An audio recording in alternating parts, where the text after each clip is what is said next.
Hi students, in this video we are going to learn answers for a sample paper CBSE Class 10 Term 2.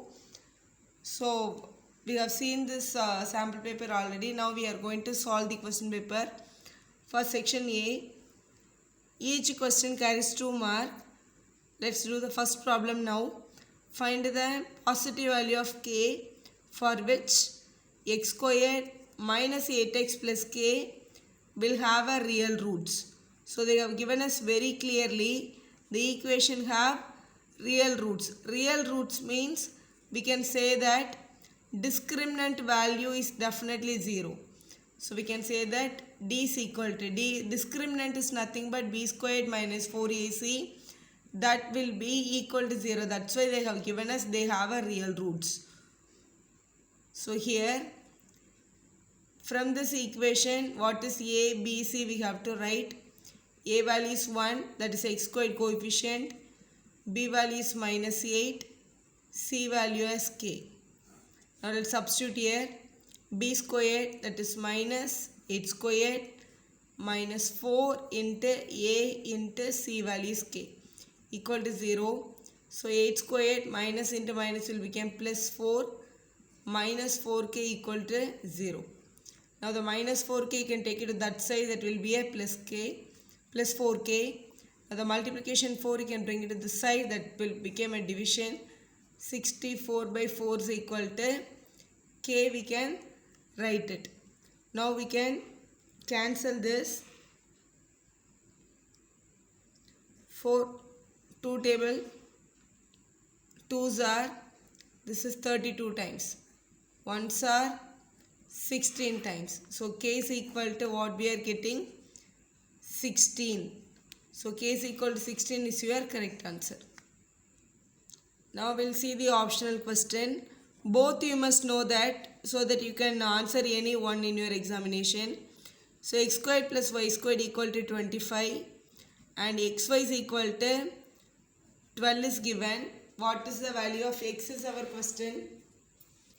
So first we have to make the equation in terms of any one of the variable, because it consists of 2 variables. We have to convert it in the same variable, then we can solve them very easily. Now to convert them, suppose from this one we can consider y is equal to 12 by x, because the multiplication x, if you bring it to that side, that will become division. If you substitute in the place of y as usual 12 by x, while you are solving, definitely you will be getting a biquadratic equation. Again solving the 4th order degree equation will be somewhat tough. So you can write it very easily. We know the formula, basic formula, that is the question in the form of a plus b the whole squared means that will be expand of a squared plus b squared plus 2ab. That's I am just writing with the xy. Now we have given with only x squared plus y squared value and we have xy value. So let's substitute, we can get your x plus y very easily. So x plus y the whole squared equal to, in the place of x squared y squared we have 25 plus 2 into xy place we have given with 12. So here x plus y the whole squared will be equal to 25 plus 24 we are getting. So x plus y the whole squared will be equal to 49. So the square you can take it to other side, it will become a root, or else we can write it x plus y the whole squared equal to 49 can be written as 7 squared. So since the powers are equal, bases are also equal. Now x plus y is equal to 7, we can take it. Now in the place of y we can write it 12 by x. Now substitute the first equation. So x plus y value we can write it 12 by x equal to 7. Now we'll take the LCM, it will bring you a quadratic equation. X into x is x squared and 12 ones are 12 divided by x is equal to 7. Now the denominator x will take it to other side, it will become a 7x So x squared plus 12 equal to 7x we are getting. Plus 7x, if you bring it to this side, that is minus 7x plus 12 equal to 0. So this is a required quadratic equation. Now we have to solve them by any one of the method.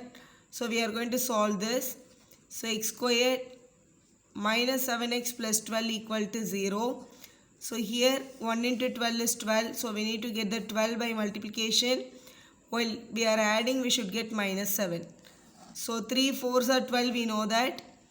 While we are adding, 7 also will come, but we need minus 7. So minus 3 minus 4 we should take, then only minus 7 will come to us. So here we can write minus 3 minus 4. Since the first number is 1, so there is no change will happen in this root. So we can write it directly x minus 3, x minus 4. Whenever the number is 1, starting number is 1, you just write it directly equal to 0. So both will be equal to 0. X minus 3 equal to 0. X minus 4 is also equal to 0. So minus 3 will become plus 3 while you bring it to this side. Minus 4 will become plus 4 while you bring it to other side. So x is equal to 3, 4 is your correct answer. Now look at the second question. If 7 times the 7th term of an AP. 7 times means multiplication. 7th term means A7. 7 times 7th term of an AP is equal to, which is equal to 11 times 11th term. So 11 times 11th term, that is A11, you can write it. Then what will be the 18th term? So your question is, what is the 18th term is your question. Now let's solve this. We know the basic formula. Any nth term will be written as A plus n minus 1 into d. So this is a basic formula. Under this, n value is 7 in the first case. If you substitute 7 here, 7 minus 1 will be 6d. So directly we can write it A7 is nothing but A plus 6d, which is equal to 11 times A11 will be written as A plus 10d, because n minus 1 into d is our formula. Multiply the 7 inside. 7 into A 7a plus 6 7s are 42d. This side 11 into A 11a. 11 into 10 will be 110d. Bring all the numbers to the same side. So bringing to this side, 7a plus 42d is here. So minus 11a minus 110d equal to 0 we are getting. Now 7a minus 11a will be minus 4a. 110 minus 42. One is a plus number, another one is a minus number. We have to subtract them. So we are getting 68. Big number sign is minus. So minus 68d equal to 0 we are getting. Now the next step we can take minus 4 is a common term here. We can take it outside. So the remaining is a plus, because minus we have taken out. 4 into what will give you 28 now? 4 1s are 4, remaining 2 7s are. A plus 17d is equal to 0. So this is a multiplication 4. If you bring it other side, it will become a plus division 0. That will also become a 0. So a plus 17t is equal to 0 we have reached.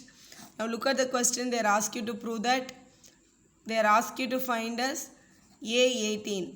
So A18 is a question mark. A18 will be written as A plus 17d is what they are asking.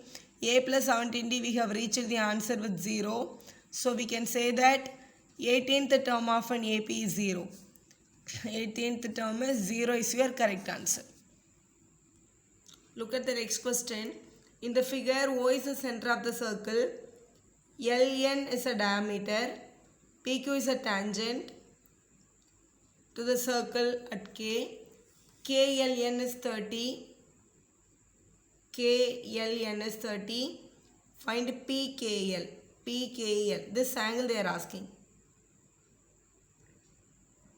Children, don't think these two lines are parallel and alternate angles will be equal. Don't do that in that way, because they didn't mention you they are parallel anyway. So we have to find out this angle. Whatever you are getting for this angle, it will be equal to this. That will come under alternate segment theorem.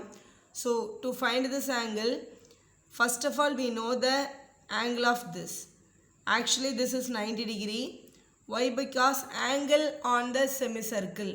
Because this is a diameter, this is an angle formed by the diameter. So we can directly say that angle LKN equal to 90 degree. The reason is angle on the semicircle.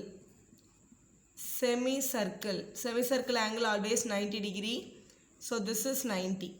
So due to angle sum property, if you are adding 3 angles of a triangle, that will be definitely equal to 180. Let us consider this is our x. So we can write it in triangle LKN. One angle is 30, the another is 90, the one more angle is x.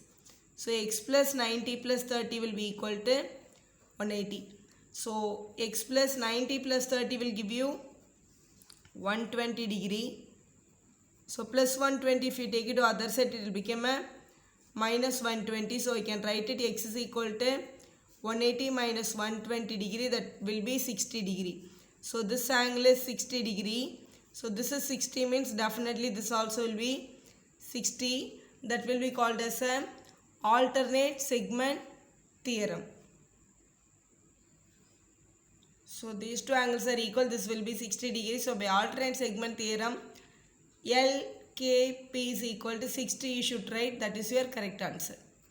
If you feel the video is useful, give a like to us. Subscribe our channel for more videos.